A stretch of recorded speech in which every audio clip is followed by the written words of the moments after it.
We are Seven Truth. Seven Truth Entertainment.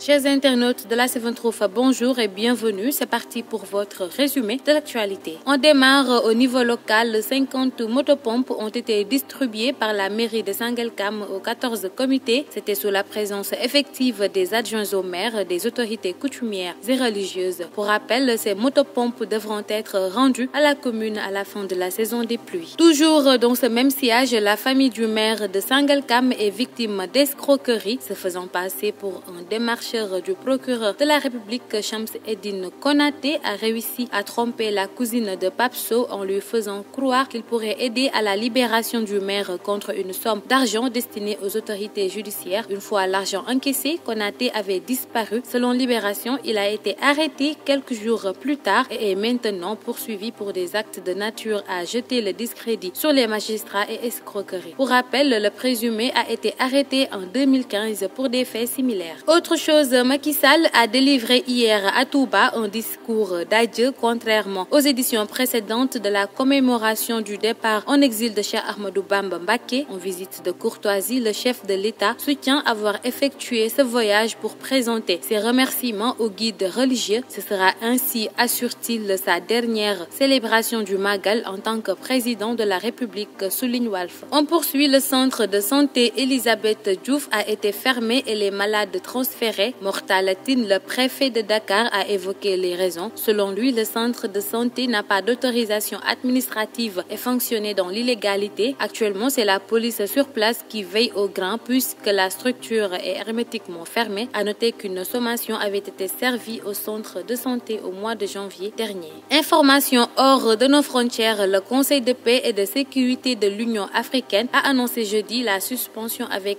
effet immédiat du Gabon où des militaires ont renversé mercredi le président Ali Bongo. L'organisation continentale condamne fermement la prise de pouvoir par les militaires en République du Gabon et décide de suspendre immédiatement la participation du Gabon de toutes les activités de l'Union africaine, de ses organes et institutions, a annoncé l'UA dans un communiqué publié sur Twitter. Et pour terminer en sport, ce matin, le sélectionneur national Aliou Cissé a donné la liste des 25 lions devant affronter l'Algérie en amical le 12 septembre prochain au stade Abdoulaye Wade de Diamniadio. Edouard Mendy, Seny Dieng et Mori Dieng sont les gardiens convoqués. En défense, nous aurons Kalidou Koulibaly, Abdou Diallo, Youssouf Sabali, Moussa Niakhaté, Abdoulaye Ndiaye, Abdoulaye Seck, Ismaïla Jakobs, Abdoulaye Ndour et Formose Mendy. Pour les milieux, Gana Gueye, Cheikhou Kouyaté, Krépin Diatta, Pathé Ciss, Pape Matar Sarr, Lamine Camara et John Lobby seront au rendez-vous. Et enfin, les attaquants convoqués sont Sadio Mané, Ismaïla Sarr, Boulaye Dia, Iliman Ndiaye, Habib Diallo et Nicolas Jackson.